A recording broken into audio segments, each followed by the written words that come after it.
এখন যে প্রশ্নটা করছে এটার উত্তর আমি দেব না। এই বিশৃঙ্খলার প্রশ্ন উত্তর আমরা দিই না। আমিরে মুআবিয়া তুমি সাহাবী না মানে তোমার ব্যাপার। আপনারা শুনলেন সে মূর্খ জাহেল বক্তার বক্তব্য। তিনি কি বলেছেন? এই প্রশ্নের উত্তর তিনি দিবেন না। আবার বলছেন যে তিনি কি বলবেন যে এটা ফালতু প্রশ্ন। আবার তিনি বলেছেন কে মানবে সাহাবী, কে সাহাবী মানবেন এটা তাদের ব্যক্তিগত ব্যাপার। একজন আলেমকে, একজন পীরকে, একজন মুফতিকে মানুষ বিভিন্ন জিনিস জানার এবং বোঝার জন্য প্রশ্ন করে।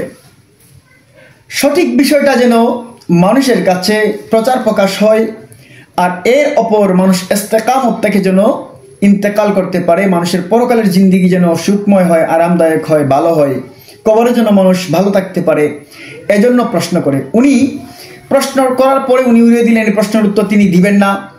তারপরে বললেন কে সাহাবী মানবে, কে সাহাবী মানবে এটা তাদের ব্যাপার। আবার বললেন এটা ফালতু প্রশ্ন। আমরা বুঝতে আমাদের বাকি নাই। এই সমস্ত কথা যারা প্রশ্নের উত্তর না দিয়ে এড়িয়ে চলতে চায়, ধামাচাপা দিতে চায়, এলোপাতারি কথা বলতে চায়, এরা মূর্খ বক্তা। আসলে এদের কোনো ইলিম নাই। কারণ কোরআন সুন্নাহর ইলিম যদি থাকতো, উনি মানুষের কাছে সত্য বিষয়টা পরিষ্কার করে বলতে পারতো যে আহলে সুন্নাহ ওয়াল জামাতের রায় এই, সাহাবায়ে কেরাম, তাবিঈনে কেরাম, ইমামগণ, আউলিয়াগণ ওনাকে সাহাবী মেনেছেন, বিদায় আমরাও ওনাকে সাহাবী মানি। আপনারা যদি মানেন না, এটা আপনাদের একান্তই ব্যক্তিগত বিষয়, কিন্তু এটার জন্য আপনাদেরকে অবশ্যই জবাবদিহি করতে হবে রাব্বুল ইজ্জাতের দরবারে। এই কথাগুলো উনি না বলে এড়িয়ে যাচ্ছেন, ফালতু প্রশ্ন বলতেছেন। আকীদার ব্যাপারে আপনাকে প্রশ্ন করেছে, আপনি ফালতু বলে উড়িয়ে দিচ্ছেন। ভাই এই ধরনের কেন করতেছেন? কার স্বার্থে করতেছেন? কেন করেন? এই কথাগুলো দ্বারা প্রমাণ হয় আপনারা জাহেল, আপনারা মূর্খ। আপনার নামের পূর্বে পীর শব্দ লাগাবেন না, আপনার নামের পূর্বে মুফতি শব্দ লাগাবেন না।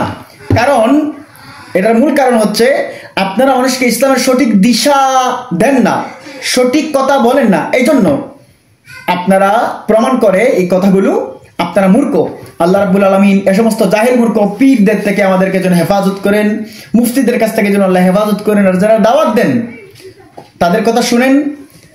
আপনারা এমন আলেমকে দাওয়াত দিবেন যেন সত্য বিষয়গুলো মানুষের কাছে উপস্থাপন করে, প্রমাণ করে, সত্য বিষয়গুলো যেন মানুষের কাছে প্রচার করে। আল্লাহ রাব্বুল আলামিন যেন আমাদেরকে এই সহিহ বক্তাদের ওয়াজ শুনে আমরা যেন দুনিয়ার এবং আখিরাতে মঙ্গল কামনা করতে পারি। আল্লাহ যেন আমাদের সেই তৌফিক দান করে। আমিন। আসসালামু আলাইকুম ওয়া রাহমাতুল্লাহ।